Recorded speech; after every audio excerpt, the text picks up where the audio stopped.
नमस्कार, आदाब, सत श्री अकाल। मैं हूं तमन्ना। आप देख रहे हैं द संकेत लाइव। क्या आपने कभी सोचा है कि एक दिन के कार्यक्रम पर आपकी सरकार कितना पैसा खर्च करती है?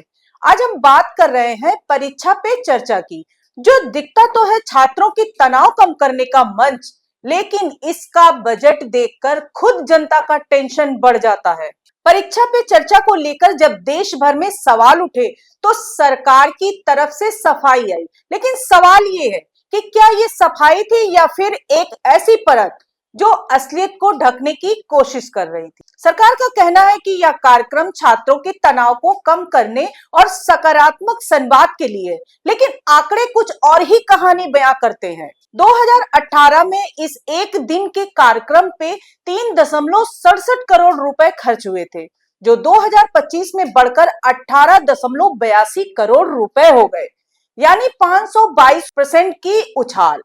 क्या वाकई किसी भी शैक्षणिक सलाह के लिए इतने बड़े खर्च की जरूरत है, या फिर यह छात्रों से ज्यादा कैमरों और पोस्टरों के लिए बनाया गया मंच है? सरकार कहती है कि इस कार्यक्रम की सेवाएं आउटसोर्स की जाती है, इसलिए वह आरटीआई में यह नहीं बता सकती कि किन कंपनियों को कितना भुगतान हुआ।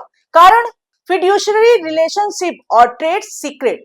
लेकिन सवाल ये है कि जब खर्च जनता के टैक्स से हो रहा है, तो जवाबदेही से भागना कैसे जायज हो सकता है? पारदर्शिता की बात करने वाली सरकार क्या खुद जवाबदेही से बच रही है? 2023 और 2024 में देश भर में 1111 सेल्फी पॉइंट्स लगाए गए, जिन पर 2.49 करोड़ रुपए खर्च हुए।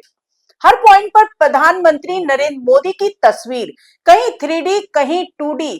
क्या ये एग्जाम वॉरियर्स को प्रेरित करने के लिए है या इमेज बिल्डिंग के लिए? जिस समय देश में एनटीएससी जैसी प्रतिष्ठित परीक्षाएं बंद हो रही हो, छात्रवृत्तियां रोकी जा रही हो, अल्पसंख्यक स्कॉलरशिप खत्म की जा रही हो, उस वक्त सेल्फी स्टैंड पर करोड़ों रुपए झोंकना क्या सही प्राथमिकता है?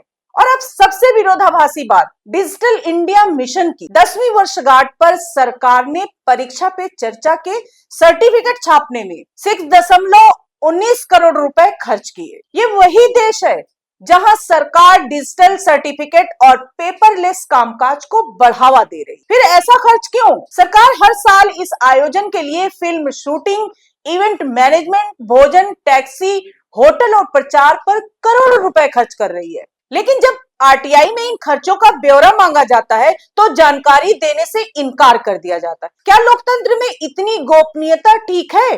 और सबसे बड़ा सवाल, क्या ये आयोजन छात्रों के लिए है या एक नेता के प्रचार अभियान के लिए? सोचिए, क्या वाकई छात्रों के तनाव को दूर करने के नाम पर हम उन पर प्रचार लाद रहे हैं? क्या परीक्षा पे चर्चा अब प्रचार पे खर्चा बन चुका है? आज के लिए इतना ही। नमस्कार दोस्तों।